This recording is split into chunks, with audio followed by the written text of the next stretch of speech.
जय राम जय जय राम श्री राम जय जय राम नीलाम्बुज श्यामल कोमलांगम सीता समारोपित वामुभागम काणो महासायक चारुचापम नमामि रामं रघुवंशनाथम। ओम श्री सीतारामचंद्राभ्याम नमः। ओम महेश्वराभ्याम नमः। ओम श्री एकादश की दक्षिणेश्वर धाम सरकार नमः। सत्संग क्रम में आज श्रीमद्भागवत महापुराण से अष्टम स्कंद की 22वां अध्याय कथा है, जिसमें बल के द्वारा भगवान की स्तुति की गई है और भगवान उस पर प्रसन्न हो जाते हैं। श्री सुखदेव जी कहते हैं, एवं विप्रकृतो राजन बलिर्भगवता सुरहा विद्यमानो अद्य भिन्नात्मा प्रत्याह विक्लवम वचः। श्री सुखदेव जी कहते हैं, परीक्षित, इस प्रकार भगवान ने असुर राज बल का बड़ा तिरस्कार किया और उन्हें धैर्य से विचलित करना चाहा, परंतु वे तनिक भी विचलित न हुए, बड़े धैर्य से बोले। दैत्यराज ने कहा कि देवताओं के आराध्य देव, आपकी कीर्ति बड़ी पवित्र है। यद्युत्तम श्लोक भवान ममेरितम वचो व्यलीकम सुरवर्य मन्यते करोमृतं तन्न भवेत् प्रलम्भनम पदम तृतीयम कुरुषीष्ण में निजम। तो दैत्यराज बल कहते हैं कि हे देवताओं के आराध्य देव, आपकी कीर्ति बड़ी पवित्र है। क्या आप मेरी बात को असत्य समझते हैं? ऐसा नहीं है, मैं उसे सत्य कर दिखाता हूँ, आप धोखे में नहीं पड़ेंगे। और आप कृपा करके अपना तीसरा पग मेरे सिर पर रख दीजिए, तो मुझे नरक में जाने का अथवा राज से च्युत होने का भय नहीं है। मैं पास में बंधने अथवा अपार दुख में पड़ने से भी नहीं डरता। मेरे पास फूटी कौड़ी भी न रहे अथवा मुझे घोर दंड दें, यह भी मेरे भय का कारण नहीं है। मैं डरता हूँ तो केवल अपनी अपकीर्ति से, और अपने पूजनीय गुरुजनों के द्वारा दिया हुआ दंड तो जीव मात्र के लिए अत्यंत वांछनीय है, क्योंकि वैसा दंड माता पिता भाई और सिद्ध भी मोहवश नहीं दे पाते। आप छिपे रूप से अवश्य हम असुरों को श्रेष्ठ शिक्षा दिया करते हैं, अतः आप हमारे परम गुरु हैं। जब हम लोग धन कुलीनता बल आदि के मत से अंधे हो जाते हैं, तब आप उन वस्तुओं को हमसे छीनकर हमें नेत्र दान करते हैं। आपसे हम लोगों का जो उपकार होता है उसे मैं क्या बताऊं। अनन्य भाव से योग करने वाले योगी गण जो सिद्धि प्राप्त करते हैं, वही सिद्धि बहुत से असुरों को आपके साथ दृढ़ वैर भाव करने से ही प्राप्त हो गई है। यस्मिन् वैरानुबंधेने रूढ़ेने विबुधे तराहा बहवोले भिरा सिद्धिम यामु यैकांत योगिनः। तो कहते हैं कि अनन्य भाव से बहुत से योग करने वाले योगी गण जो सिद्धि प्राप्त करते हैं, वही सिद्धि बहुत से असुरों को आपके साथ दृढ़ वैर भाव करने से प्राप्त हो जाती है। तो कहते हैं, जिनकी ऐसी महिमा ऐसी अनंत लीलाएं हैं, वही आप मुझे दंड दे रहे हैं और वणुपाश से बांध रहे हैं। इसकी न तो मुझे कोई लज्जा है और न किसी प्रकार की व्यथा ही है। पितामहो में भवदीय सम्मतः प्रहलाद आविष्कृत साधुवादः भवद विपक्षेण विचित्र वैशसम संप्रातिस्वपरमः स्वपित्रा। तो प्रभो, मेरे पितामह प्रहलाद जी की कीर्ति सारे जगत में प्रसिद्ध है। वे आपके श्रेष्ठ भक्तों में श्रेष्ठ माने गए हैं। उनके पिता हिरण्यकश्यप ने आपसे वैर विरोध रखने के कारण उन्हें अनेकों प्रकार के दुख दिए, परंतु ये आपके ही परायण रहे। उन्होंने अपना जीवन आप पर ही निछावर कर दिया। उन्होंने यह निश्चय कर लिया कि शरीर को लेकर क्या करना है, जब यह एक न एक दिन साथ छोड़ ही देता है।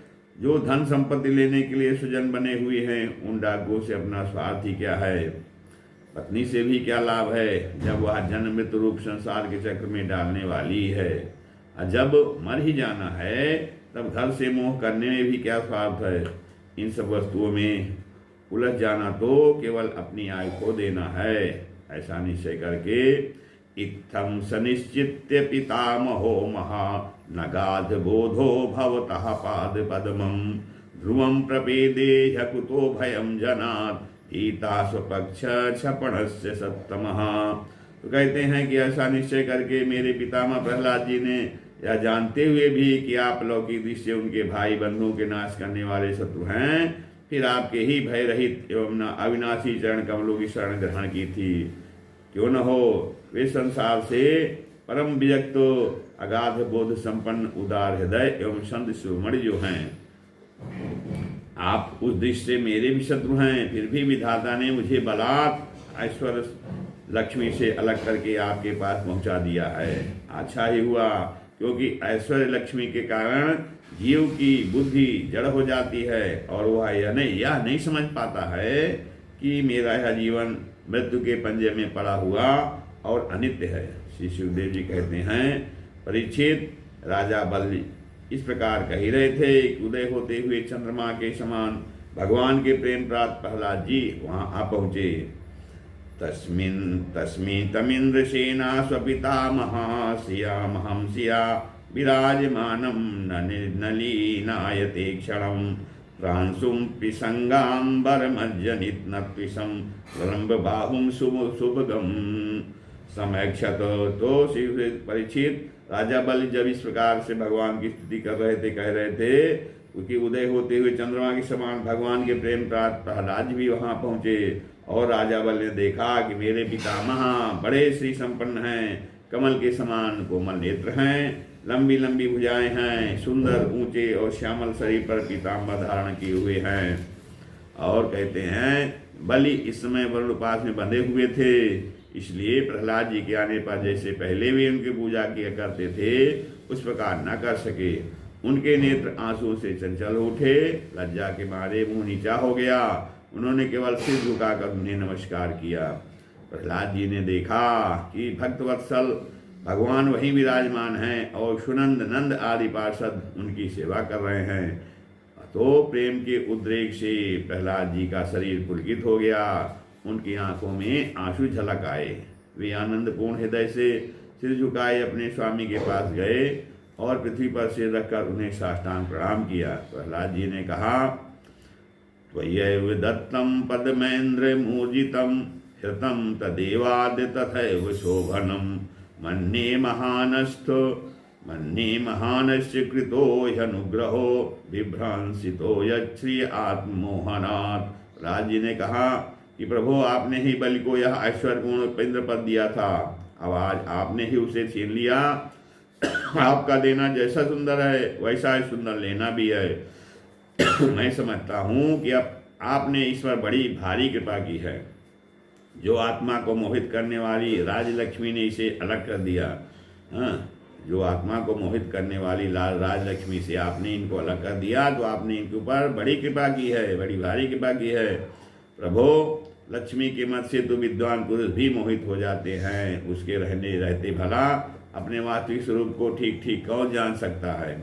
अतः उस लक्ष्मी को छीनकर महान उपकार करने वाले समस्त जगत के महान ईश्वर, सबके हृदय में विराजमान और सबके परम साक्षी श्री नारायण देव, आपको मैं नमस्कार करता हूँ। श्री सुखदेव जी कहते हैं कि परीक्षित, प्रहलाद जी अंजलि बांध कर खड़े थे। उनके सामने भगवान ब्रह्मा जी ने वामन भगवान से कुछ कहना चाहा, परंतु इतने में ही राजा बल की परम साध्वी पत्नी विंध्याचली ने अपने पति को बंधा देकर भयभीत हो भगवान के चरणों में प्रणाम किया और हाथ जोड़ मुंह नीचा कर वह भगवान से बोली। विंध्याचली ने कहा, क्रीडार्थमात्मन इदं त्रिजगत कृतं ते स्वायं तु कत्तुपुत्रबुधयो पर ईश कुर्युः कर्तु प्रभोस्तौ किमस्यत् आवहन्ति त्यक्तध्रियस्त्वदवरोपित कर्तृवादाः। विंध्याचली ने कहा, प्रभो, आपने अपनी क्रीड़ा के लिए ही संपूर्ण जगत की रचना की है। जो लोग बुद्धि हैं वे ही अपने को इसका स्वामी मानते हैं। जब आप ही इसके कर्ता, धर्ता और संघर्ता हैं, तब आपकी माया से मोहित होकर अपने को झूठ मूठ कर्ता मानने वाले निर्लज आपको समर्पण क्या करेंगे, अर्थात नहीं करेंगे। तो ब्रह्मा जी कहते हैं कि समस्त प्राणियों के जीवदाता, भूत भावन भूतेश देव देव जगन्मय मुंचैनम हृद सर्वस्वम नाय मरहद निग्रहम। तो ब्रह्मा जी भी कहते हैं कि समस्त प्राणियों के जीवन दाता, उनके स्वामी और जगत स्वरूप देवादिदेव प्रभु, अब आप इसे छोड़ दीजिए। बलि को आपने इसका सोरस ले लिया है, अतः अब यह दंड का पात्र नहीं है। इसने अपनी सारी भूमि और पूर्ण कर्म से उपाधि स्वर्ग आदि लोक अपना सर्वस्व तथा आत्मा तक आपको समर्पित कर दिया है एवं ऐसा करते समय इसकी बुद्धि स्थिर रही है या धैर्य से च्युत नहीं हुआ है। यत पादयो रसठधीः सलिलं प्रदाय दूर्वांकुरैरपि विधाय सतीं सपर्याम् अप्युत्तमां गति समसौ भजतेति लोकीं दास्वान् विक्लव मनाः कथमार्तिमृच्छेत्। तो ब्रह्मा जी कहते हैं, प्रभो, जो मनुष्य सच्चे हृदय से कृपणता छोड़कर आपके चरणों में जल का अर्घ देता है और केवल दूर्वा दल से भी आपकी सच्ची पूजा करता है, उसे भी उत्तम गति की प्राप्ति होती है। फिर बल ने तो बड़ी प्रसन्नता से धैर्य और विस्तार पूर्वक आपको त्रिलोकी का दान कर दिया है, तब यह दुख का भागी कैसे हो सकता है। श्री भगवान ने कहा, ब्रह्मा जी, मैं जिस पर कृपा करता हूँ उसका धन छीन लिया करता हूँ। भगवान कहते हैं, ब्रह्मन् यमन ग्रहणामि तद्विशो विधुनोम्यहम् यन्मदः पुरुषः स्तब्धो लोकम मां चावमन्यते। तो भगवान कहते हैं कि ब्रह्मा जी, मैं जिस पर कृपा करता हूँ उसका धन छीन लिया करता हूँ, क्योंकि जब मनुष्य धन के मत से मत वाला हो जाता है तब मेरा और लोगों का तिरस्कार करने लगता है। यह जीव अपने कर्मों के कारण विवश होकर अनेक योनियों में भटकता रहता है। जब कभी मेरी बड़ी कृपा से मनुष्य का शरीर प्राप्त करता है तो मनुष्य योनि में जब जन्म लेकर यदि कुलीनता, कर्म अवस्था, रूप, विद्या, ऐश्वर्य और धन आदि के कारण घमंड न हो जाए तो समझना चाहिए कि मेरी बड़ी ही कृपा है। और कुलीनता आदि बहुत से ऐसे कारण हैं जो अभिमान और जड़ता आदि उत्पन्न करके मनुष्य को कल्याण के समस्त साधनों से वंचित कर देते हैं, परंतु जो मेरे शरणागत होते हैं वे इनसे मोहित नहीं होते हैं। यह बलि, दानव और दैत्य दोनों ही वंशों में अग्रगण है और उनकी कीर्ति बढ़ाने वाला है।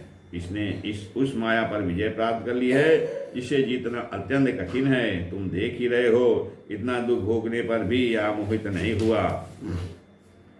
इसका धन छीन लिया, राजपद से अलग कर दिया, तरह तरह के आक्षेप किए, शत्रुओं ने बांध लिया, भाई बंधु छोड़कर चले गए, इतनी यातनाएं भोगनी पड़ी। यहाँ तक कि गुरुदेव ने भी इसको डांटा, फटकारा और शाप तक दे दिया, परंतु इस दृढ़तवती ने अपनी प्रतिज्ञा नहीं छोड़ी। मैंने इसे छल भरी बातें की, मन में छल रखकर धर्म का उपदेश किया, परंतु इस सत्यवादी ने अपना धर्म न छोड़ा। अतः मैंने इसे वास्थान दिया है जो बड़े बड़े देवताओं को भी बड़ी कठिनाई से प्राप्त होता है। श्रावण मंत्र में यह मेरा परम भक्त इंद्र होगा। तब तक यह विश्वकर्मा के बनाए हुए सुतर लोक में रहे। वहाँ रहने वाले लोग मेरी कृपा दृष्टि का अनुभव करते हैं, इसलिए उन्हें शारीरिक अथवा मानसिक रोग, थकावट, तंद्रा, बाहरी या भीतरी शत्रुओं से पराजय और किसी प्रकार के विघ्नों का सामना नहीं करना पड़ता है। फिर बल से भगवान कहते हैं कि महाराज इंद्रसेन, तुम्हारा कल्याण हो। अब तुम अपने भाई बंधुओं के साथ उस सुतरलोक में जाओ जिसे स्वर्ग के देवता भी चाहते रहते हैं। बड़े बड़े लोकपाल भी अब तुम्हें पराजित नहीं कर सकेंगे। दूसरों को तो बात ही क्या है, जो दैत्य तुम्हारी आज्ञा का उल्लंघन करेंगे, मेरा चक्र उनके टुकड़े टुकड़े कर देगा और मैं तुम्हारे अनुचरों की और भोग सामग्री की भी सब प्रकार के विघ्नों से रक्षा करूंगा। वीर बलि, तुम मुझे वहाँ सदा सर्वदा अपने पास ही देखोगे। दानव और दैत्यों के संसर्ग से तुम्हारा जो कुछ आसुर भाव होगा वह मेरे प्रभाव से तुरंत दब जाएगा और नष्ट हो जाएगा। इत श्रीमद्भागवते महापुराण पारमहंस्याम संहितायाम अष्टम स्कंधे वामन प्रादुर्भावो बलिवामन संवादो नाम द्वाविंशो अध्यायः। श्री राम जय राम, जय जय राम।